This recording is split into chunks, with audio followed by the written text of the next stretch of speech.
Hi friends, நான் உங்கள் தோழி திவ்யா. இன்னைக்கு கருப்பு கவுனி அரிசியில் கஞ்சி மாவு எப்படி செய்யலான்னு பார்க்கலாம் வாங்க. கருப்பு கவுனி அரிசியை நாளைக்கு அரைக்க போகிறோம் அப்படின்னு சொன்னால் நாள் நைட்டே நீங்கள் ஊற வச்சுடுங்க. ஒரு நைட் ஃபுல்லாக ஊறணும். ஏன்னா அப்போ தான் அந்த அரிசி கொஞ்சம் ஹார்டாக இருக்கும், நமக்கு மாவு அரைக்கிறதுக்கு நல்லாயிருக்கும். நல்லா நைட்டு ஊற வச்ச அரிசியை காலையில் மாடியில் எடுத்துகிட்டு போட்டு வெயிலில் ஒரு துணியில் நல்லா இந்த மாதிரி காய வச்சுக்கோங்க. நல்லா வெயில் அடிக்கிற நாள்ல இத செய்யுங்க ஃப்ரெண்ட்ஸ். வெயில்ல நல்லா காலையிலேருந்து ஈவினிங் வரைக்கும் உங்களுக்கு இங்க பாருங்க, இப்ப நல்லா காஞ்சிடுச்சு. நீங்க மாவு அதிகமான குவான்டிட்டில செய்ய போறீங்கன்னு சொன்னா, மிஷின்ல குடிச்சு அரைச்சுக்கோங்க. நான் கொஞ்சமா தான் செய்ய போறேன். அதனால வீட்லயே ப்ரிப்பேர் பண்றது எப்படின்னு சொல்றேன் வாங்க. அடுப்புல ஒரு கடாய் வச்சுக்கோங்க. அகலமான பாத்திரமா வச்சுக்கோங்க. அதுல நம்போ காய வச்சு எடுத்திருக்க அரிசிய போட்டு ஸ்லோவா நல்லா வறுத்து எடுங்க. அடிபிடிக்காம நல்லா வறுத்து விட்டுட்டே இருங்க ஃப்ரெண்ட்ஸ். ஒரு 10 மினிட்ஸ்க்கு இத கைவிடாம வறுத்துட்டே இருக்கணும். உங்களுக்கு பாருங்க, முன்னாடி இருந்ததுக்கும், இப்போ நல்லா வறுபட்டதுக்கும் வித்தியாசம் தெரியும். கலர் பாருங்க, நல்லா உங்களுக்கு தெரியும்.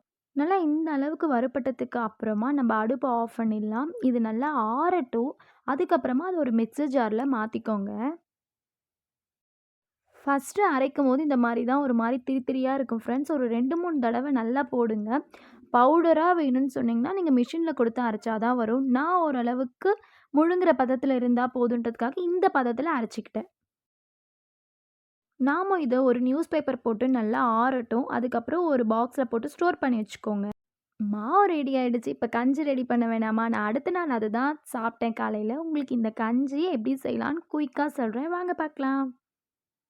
இதெல்லாம் நம்ம ஒரு அடிகனமான பாத்திரம் எடுத்துட்டு நான் 2 ஸ்பூன் போட்டிருக்கேன். இத ஃபர்ஸ்ட்டு நல்லா கலந்து விட்டுக்கோங்க. இப்ப நம்ம அடுப்ப ஸ்லோவா வச்சுட்டு, இத நல்லா கலந்து விட்டுக்கிட்டே இருங்க.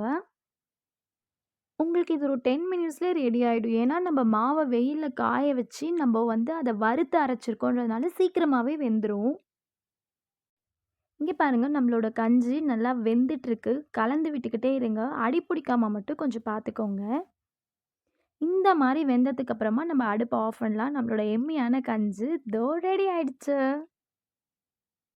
நம்மளோட பாரம்பரிய உணவுகள், அரிசி வகைகள், சிறுதானியங்கள் அதெல்லாம் நம்ம பின்பற்ற கத்துக்கணும். நீங்க இந்த கஞ்சில நாட்டு சர்க்கரை சேர்த்து கூட குடிக்கலாம். நான் பார்த்தீங்கன்னா, இந்த கஞ்சில தயிர் கலந்துக்கிட்டேன். நான் செஞ்ச பொரியல் இருந்தது. அத சேர்த்து இன்னைக்கு காலையில பிரேக்ஃபாஸ்ட் ஹெல்த்தியான பிரேக்ஃபாஸ்ட்டா நான் சாப்பிட்டேன் ஃப்ரெண்ட்ஸ். உங்களுக்கு இந்த வீடியோ பிடிச்சிருந்தா மறக்காம என்னோட சேனலை லைக் பண்ணுங்க, சப்ஸ்கிரைப் பண்ணி வச்சுக்கோங்க. அப்பதான் நான் இந்த மாரி போடக்கூடிய ரெசிபீஸ் எல்லாமே உங்களுக்கு கிடைக்கும். இப்படிக்கு நான் உங்கள் தோழி திவ்யா.